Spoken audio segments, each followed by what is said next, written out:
in overtime 4-3 to the Tampa Bay Lightning. Also, we have a trade to talk about in this one. The Hawks find a way to lose at two things today. In fact, they found a way to just not show up at all in the third period of play. It was a disaster on ice by the Chicago Blackhawks tonight. As well, they looked good in the first two periods of play, but in the third, they looked like crap. Arvid Soderblom deserved better by this team tonight. The Hawks blew it. They took two penalties late in regulation that cost them this game. And, well, they just look like crap in the third period.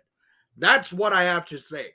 The kids looked good for the Hawks tonight because in the first period, yeah, they were outshot 12-5, but shot attempts, the Hawks 20, Tampa Bay 21.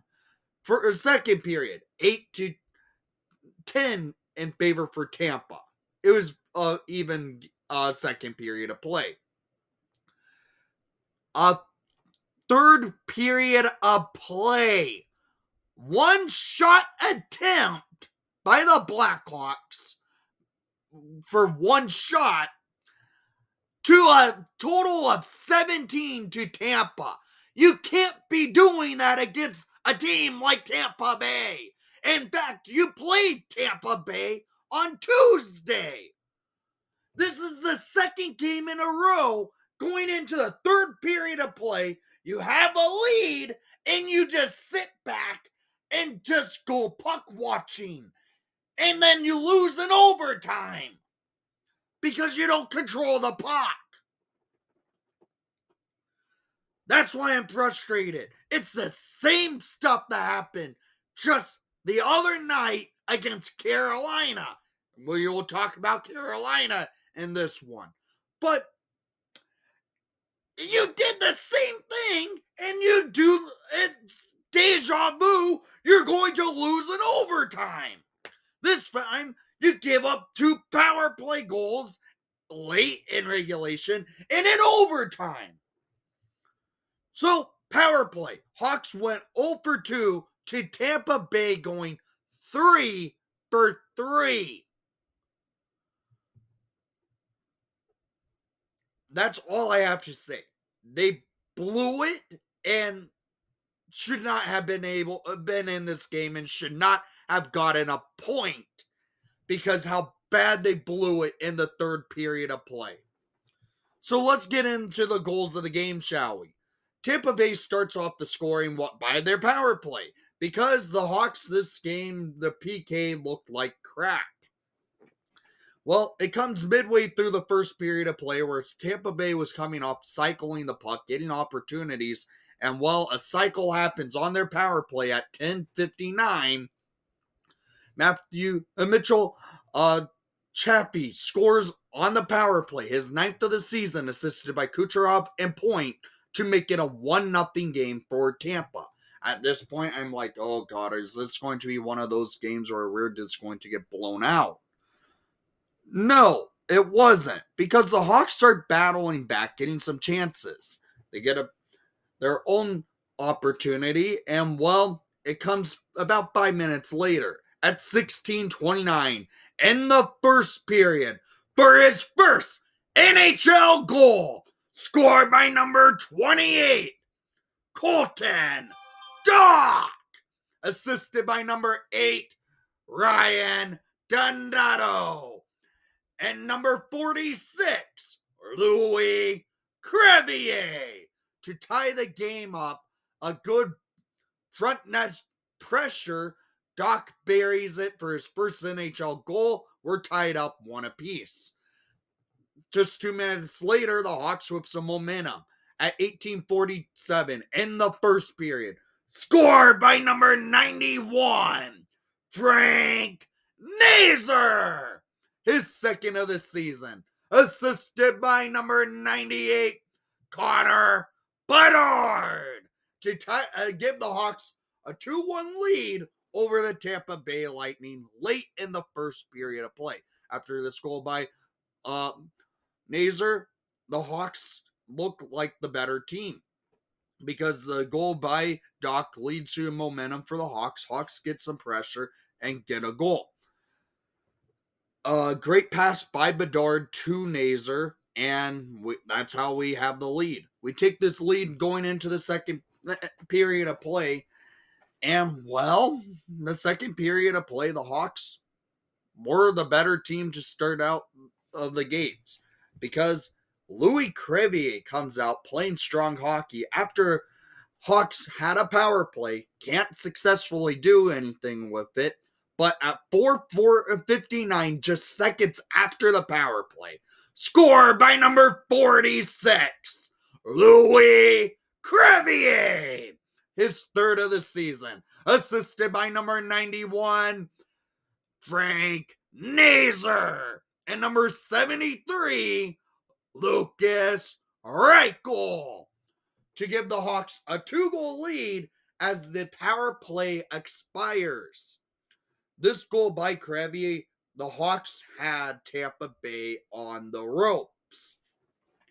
The Hawks were moving the puck pretty much in the offensive zone a lot in the second period of play, but the Hawks are the Hawks and Tampa Bay is Tampa Bay.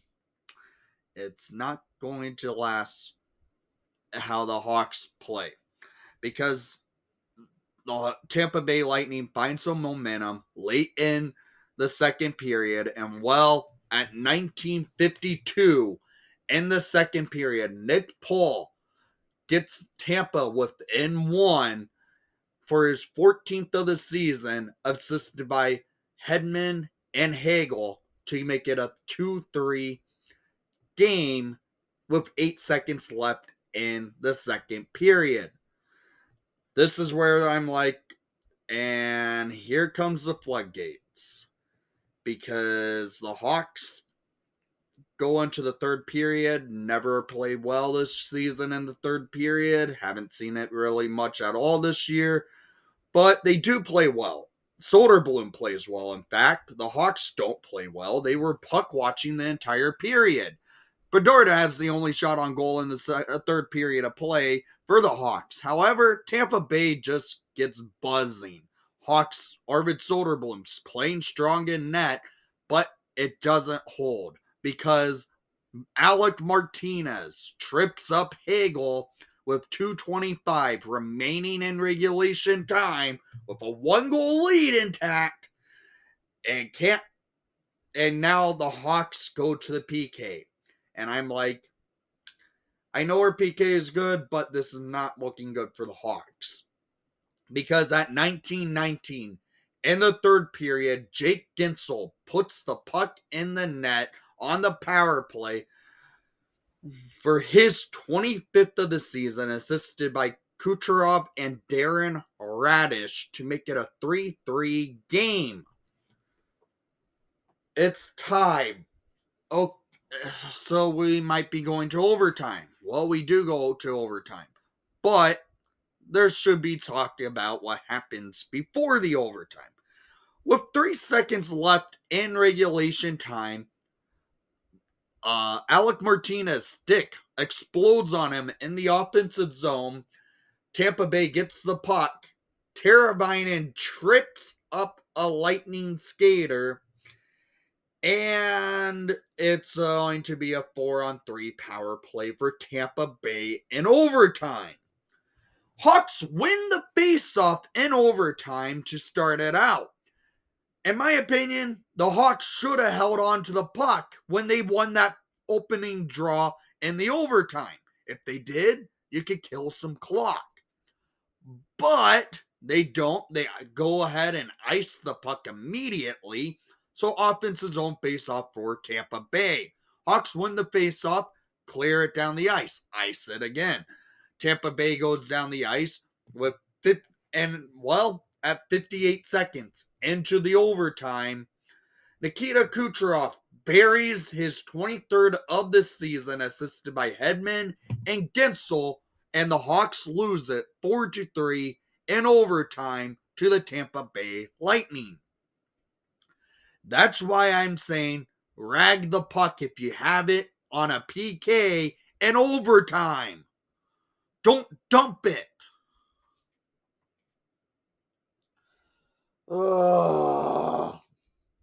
It's frustrating. It was a frustrating way to lose because you did it just the other night against Carolina. So, Hawks lose this one 4-3 in overtime to Tampa Bay. And let's get into the second half of the video.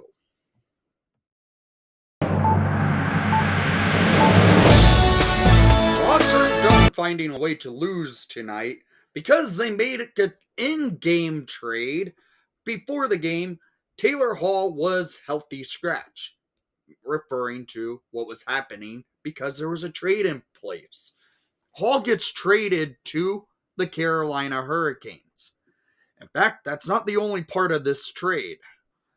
The Hawks also involved with a trade with Colorado to make it a 3-team trade. This meaning Colorado sends Mikko Rantanen to the Blackhawks so the Blackhawks can trade Rantanen and Hall to the Carolina Hurricanes. The Blackhawks retain 50% of Rantanen's remaining deal on his contract. So the Hawks, are playing a broker to Colorado so they can get help and cap relief to go ahead and make a trade. Okay, that makes sense.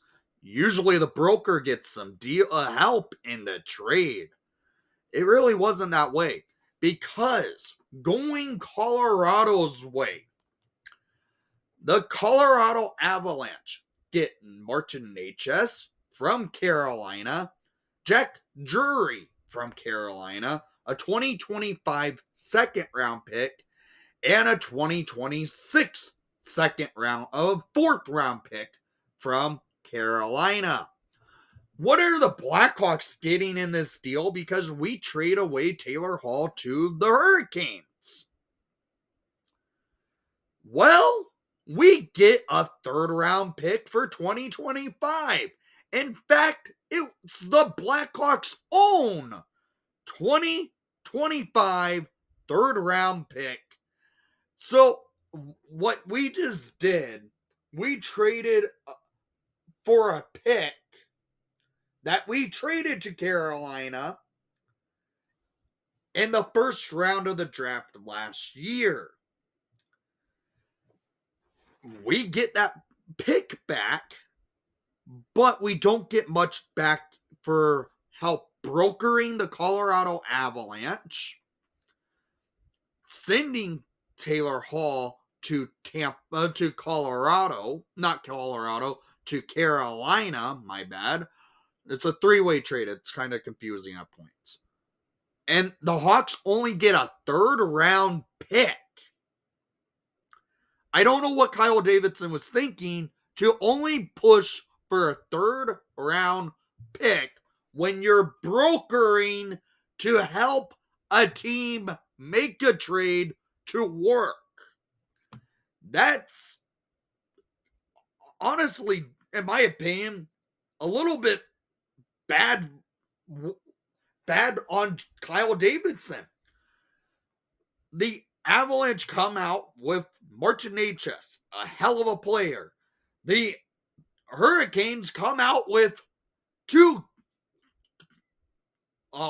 one star player and the other a solid depth role, probably third liner on Carolina, and Taylor Hall.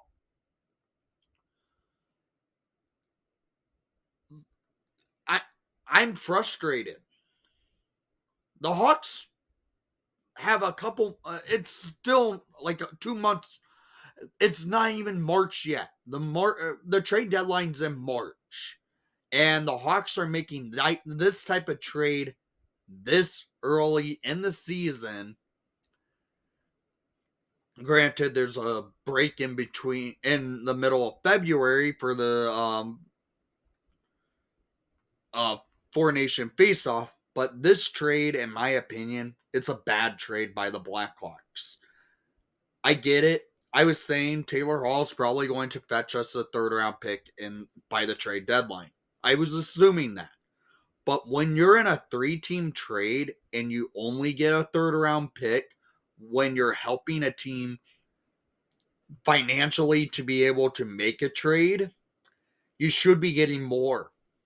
In my opinion, the Hawks should have gotten more in this trade.